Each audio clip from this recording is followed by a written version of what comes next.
আমার মন্দির থেকে চারিদিকে আক্রোশ, তারাপীঠের অংশ অর্থাৎ চণ্ডীপুর তারাপুরের অংশ। যেখানে যেখানে তারাপীঠের জায়গা শেষ হয়েছে সেখানে সেখানে একটা করে কালী মন্দির আছে। তার জন্য একটা রামপ্রসাদ গান লেগেছিল, কালী নামে দাউড়ে বেড়া, হ্যাঁ আবাদে তজ রূপ হবে না।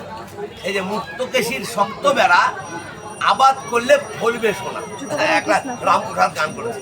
তারপরে তারামায়ের চারিদিকে আপনি যেখানেই যাবেন যেখানে শেষ হয়ে সেখানে একটা করে কালী মন্দির, ঠিক আছে।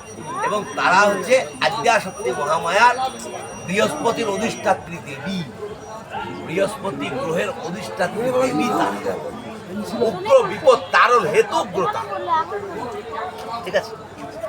এই যে তারাপীঠের সাথে বামদেবের নাম একটা জড়িত আছে, অবশ্যই অবশ্যই।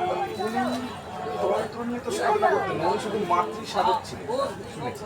তা এইরকম এই তারাপীঠে আরও কি অন্য কোনো সাধক ছিলেন যাদের আমরা নাম জানি না, যেটা একটু বললেন যে আমরা খুঁজে পাই না, হারিয়ে যাই, তো এটা সম্পর্কে যদি একটু বলেন। যে বামা খাপা, দামা খাপা অর্থাৎ বামা খাপা ছিল, ওনার বাবার নাম ছিল সর্বানন্দ চট্টোপাধ্যায়।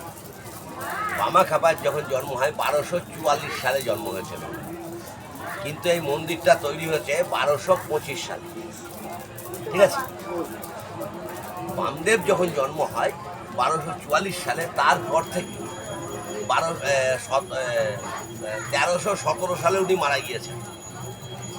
এই সময়টুকুর মধ্যে এখানে বামদেব এবং তারামায়ের লীলা চলেছে।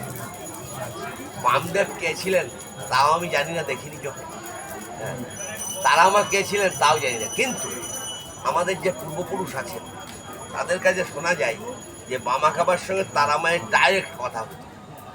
বামা খাবার ছিলেন কিনা, হ্যাঁ, নিবিড় যোগ ছিল, নিবিড় যোগ ছিল। বামা খাপা মায়ের সন্তান ছিল, এবং নাটোরের রানীকে যখন বামদেবের একটা সমস্যার সৃষ্টি হয়েছিল একটা সময়, সেই সময় নাটোরের রানী, তখন নাটোরের আন্ডারে ছিল তারাপীঠ, ওনাকে স্বপ্ন হয়েছিল, স্বপ্ন আদেশে তখন অধুনা বাংলাদেশ, তখন তো ভাগ হয়নি, না ভাগ হয়নি, মানে 250 বছর আগে তখন ভাগ